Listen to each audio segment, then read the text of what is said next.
দুই ছেলে কোথায়? নবী বলে জাবের তোমার দুই ছেলে কোথায়? জাবের বলে আপনি খেয়ে খেলতে গিয়েছে আমার দুই সন্তান। জাবের বলে আপনি খেয়ে খেলতে গিয়েছে আমার দুই সন্তান। নবী তখন খানা রেখে নবী বলে ওরা খেলে তখন খাবো খানা। নবী বলে ওরা খেলে তবে খাবো খানা। তখন জাবের কেঁদে উঠে বলে সব ঘটনা। তখন জাবের কেঁদে উঠে বলে সব ঘটনা।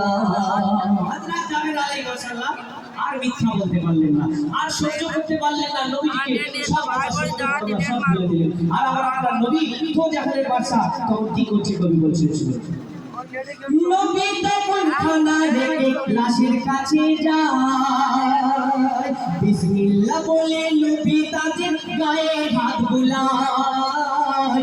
বিসমিল্লাহ বলে নবী তাদের গায়ে হাত বুলায়। তখন নবীর হাতের ছোঁয়া লেগে নবীর হাতের ছোঁয়া পেয়ে জিন্দা হয়ে যায়।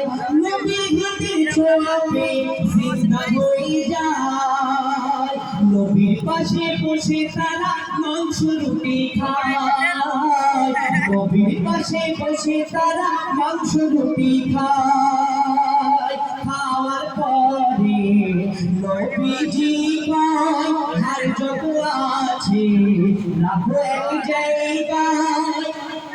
নবীজি সাল্লাল্লাহু আলাইহি ওয়াসাল্লাম সেই লাশের গায়ে হাত বুলিয়ে দিলেন, লাশ জিন্দা হয়ে গেল।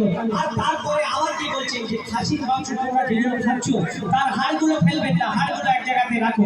তারপরে নবী কি বলে দেখাচ্ছেন কবি বলছেন, খাওয়ার পরে নবীজি কয় হাড় যত আছে রাখো এক জায়গায়।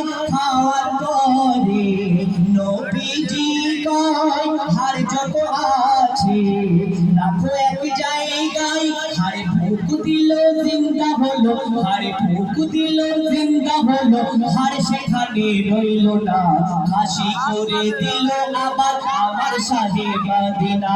খাসি করে দিল আবার আমার শাহে মদিনা। নয়ন জলে বুক ভাসাবে শুনলে করুণ ঘটনা। নবীজিকে করবে দাওয়াত জাবেরের বাসনা। নবীজিকে করবে দাওয়াত জাবেরের বাসনা। সবশেষে কবি বলে রাজি বলছেন শুনবেন, এমন নবী তুই জগতে জোড়া আর হবে না। জানো যে জাদুন করে গুনাহ কবু যায় না।